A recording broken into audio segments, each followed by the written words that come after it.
Hello, welcome to Parenting to Win. I'm your host, Clarinda McGrady. If you're new to this site, parentingtowin.com is your one-stop shop to all your parenting needs. Here, you'll find helpful tips and expert advice for all your parenting needs, no matter if you have kids in diapers or kids in dorms. Today, we'll be speaking with health and wellness expert Elizabeth Irvine.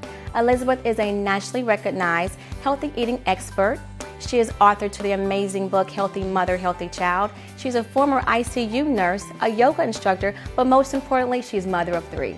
Stick around, you don't want to miss Elizabeth.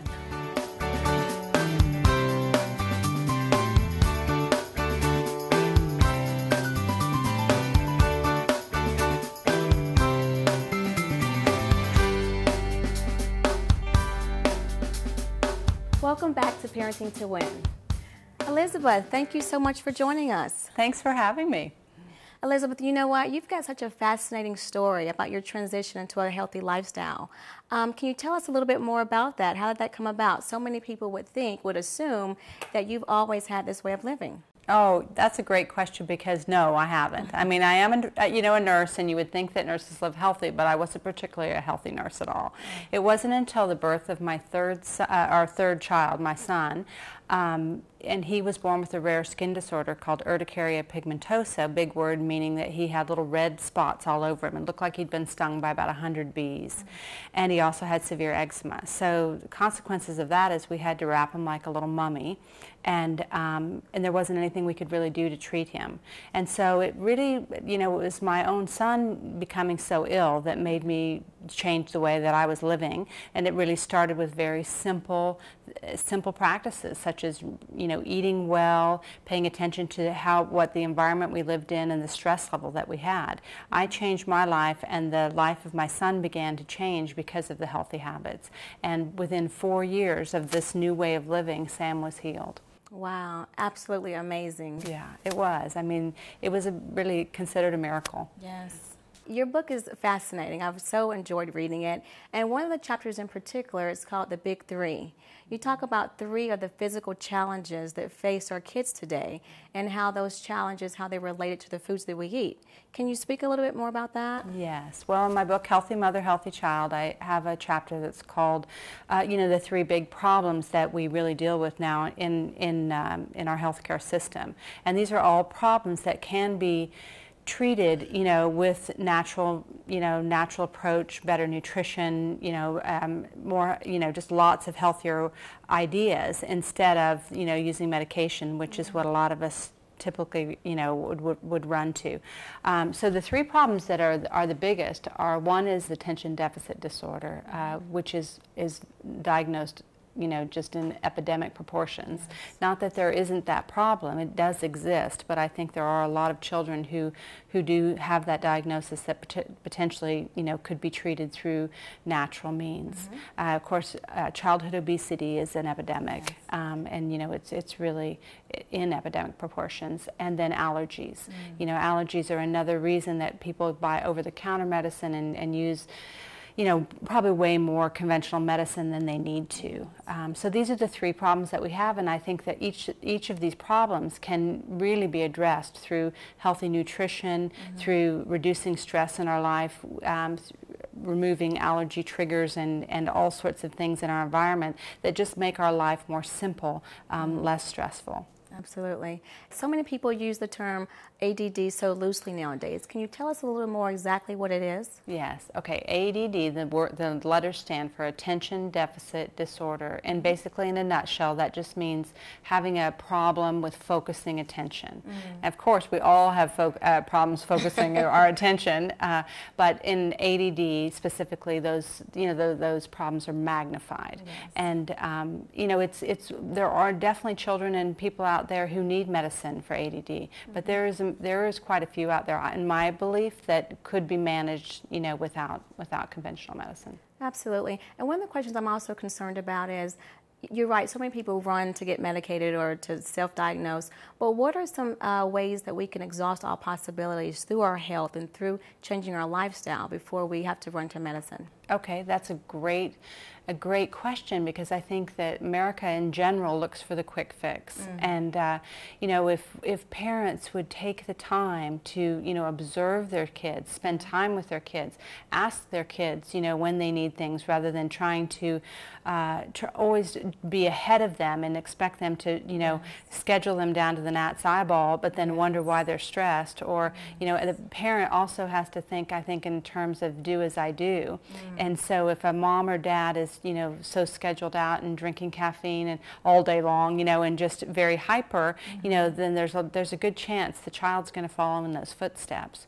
So if the parent can lead by example in ways of just less on their schedule, you know, a more relaxed atmosphere, healthy nutrition, I mean, real food that comes, you know, out of the ground, and you know, that isn't packaged and processed. And these simple things, they seem, you know, they seem so simple and that it wouldn't work, but honestly, when they put them together and lead by example, you know, amazing changes can happen. Absolutely. From your professional opinion, why is obesity at such an alarming rate in the United States? Why is it such an epidemic among our youth?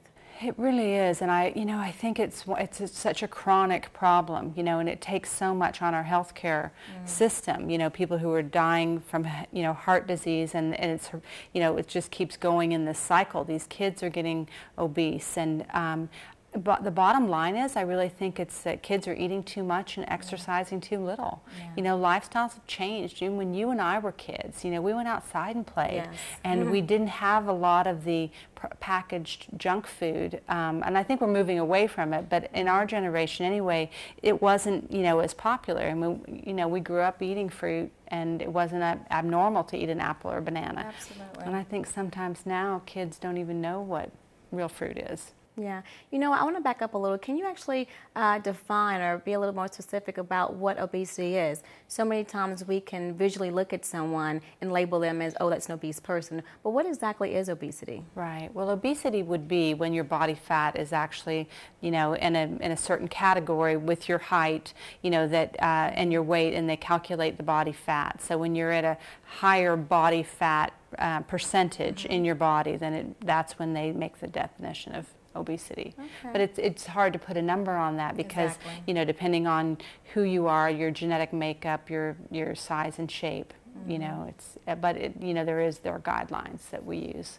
One of the areas I love in your book, you mentioned 3 foods and going to the grocery store. 3 foods you should be putting into your grocery cart, 3 foods you should be getting out of your grocery cart. Can you expound a little bit on that? Yes. Let me think if I can remember what I want to tell you. But it would be, if I'm at the grocery store, you know, today, I would say that I would put, you know, anything that lives in the outside of the grocery store, so that the food that's in the outside of the grocery store is where the fresh food is. So when you're in the periphery of the grocery store, that's where your fruits, your vegetables, your dairy, and your meat and your breads are. So you want to put things in your grocery cart that are not packaged, that are not processed, and that come into the store every day. Right. If you can afford to splurge a little bit on organic, there's certain foods that, you know, would be nice to buy organic, especially meats and dairy products that you don't have hormones injected, you know. So that's much more readily available now. What I would say to keep out of your grocery cart are things that live on the inside of the aisles. So everything that's packaged, everything that's processed, everything that has a complicated word in the label. If you can't pronounce it, you know, you shouldn't put it in your body. Awesome. I love the thought of that, staying, you know, moving from the outside in. One of the things I love about your book too, you have a whole family approach. And with that, I love the fact of thinking, when we go to the grocery stores with our kids, can you give us some grocery store tips on what parents can look out for and what we can be teaching our kids to look out for in trying to incorporate a healthier lifestyle for our kids? Yes, that's a great question, and I'll tell you just a little story that I had when one of my daughters was about 7, and we were at the grocery store, and we were in the chip aisle, you know, and I was trying to teach them at that point, you know, how important was it for them to understand what they were putting in their bodies. And so we were having these little conversations about it, and one of my daughters, who was just learning how to read, took a bag of potato chips and couldn't pronounce it. And from that day on, I didn't even have to say, maybe we shouldn't put those in our basket. She put them back on the shelf by herself.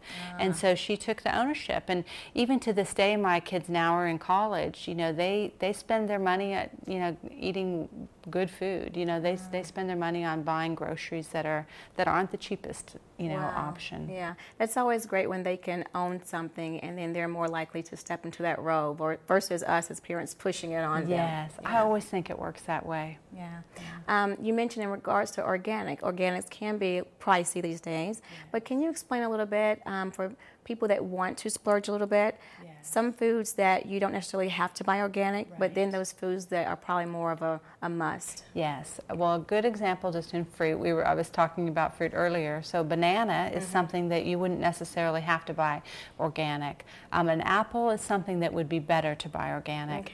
Okay. Also, you can think in vegetables, a potato is something that you would want to buy organic. It comes in the ground, and that has a tendency to absorb a lot of pesticides.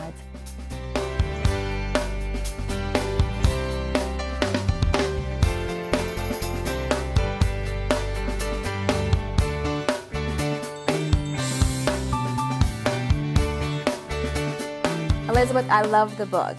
Where can viewers get a hold of a copy? Thank you. Well, Healthy Mother, Healthy Child is available anywhere books are sold.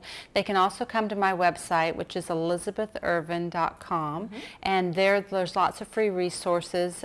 There's guided relaxation podcasts, there's information on nutrition, healthy living, and they can learn more about the Jewelry Project. Elizabeth, thank you so much for joining us today. I really appreciated having you on the show. Thanks for having me.